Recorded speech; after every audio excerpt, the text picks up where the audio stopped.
ரோட்டில் உள்ள நியாய விலைக் கடையில் டோக்கன் இருந்தும் 6000 ரூபாய் பெற முடியல அங்க இருக்கிற பொதுமக்களுங்க.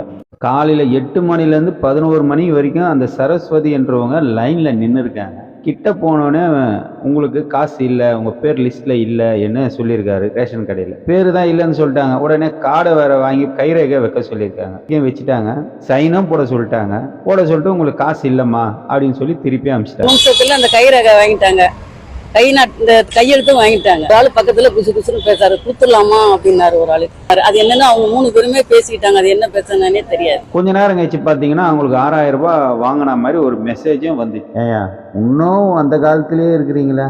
எவ்வளவு அப்டேட் ஆகுது. காசு வாங்கினா உடனே மெசேஜ் வந்துடுது. இதை கூட தெரியாம அவங்களுக்கு தெரியாம போயிடும் நினைச்சீங்கன்னா அந்த ரேஷன் கடையில அவதான் நான் என் மாவா வந்து 2வது கேட்டேன். கொடுத்துருந்தாங்க இந்த டோக்கன் தான். ஸோ வெள்ளிக்கிழமை மாசம் நேற்று புதன்கிழமை மாசம் இருந்தாங்க வந்திருந்தோம். அவங்களோட மகன் வந்து சங்கர்ன்றவர் என்ன பண்ணியிருக்காருன்னா அந்த கடையில போய் கேட்டு பாருங்க, நீங்க காசும் கொடுக்கல, மெசேஜ் வந்திருக்குங்க, இதுக்கு என்னங்கன்னு கேட்டு நாங்க மறுபடியும் போய் அங்க நேஷன்ல யாரு கையெழுத்து வாங்கினாலும் அவங்க கிட்ட கேட்டோம். சார் இந்த மாதிரி நீங்க கையெழுத்து போட்டு இல்லைன்னு சொல்லி அனுப்பிச்சிட்டீங்க, ஆனா எனக்கு மெசேஜ் வந்திருக்கு அப்படின்னு சொல்லி நான் மெசேஜ் போனோடனே காட்டினேன். நிறைய பேருக்கு வரலையா குற்றச்சாட்டு. அந்த கடை நம்பரோட உங்களுக்கு போடுறோம் பாருங்க.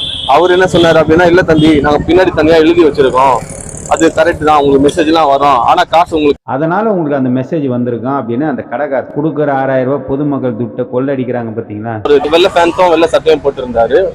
அவர் டிஎம்கே கார் தான் நினைக்கிறேன், நான் பாத்துருக்கேன். இந்த டோக்கன் வாங்குறது, டோக்கன் கொடுக்கறது, அந்த அட்ஜஸ்ட்மெண்ட் பண்றது எல்லாம் அவர் தான்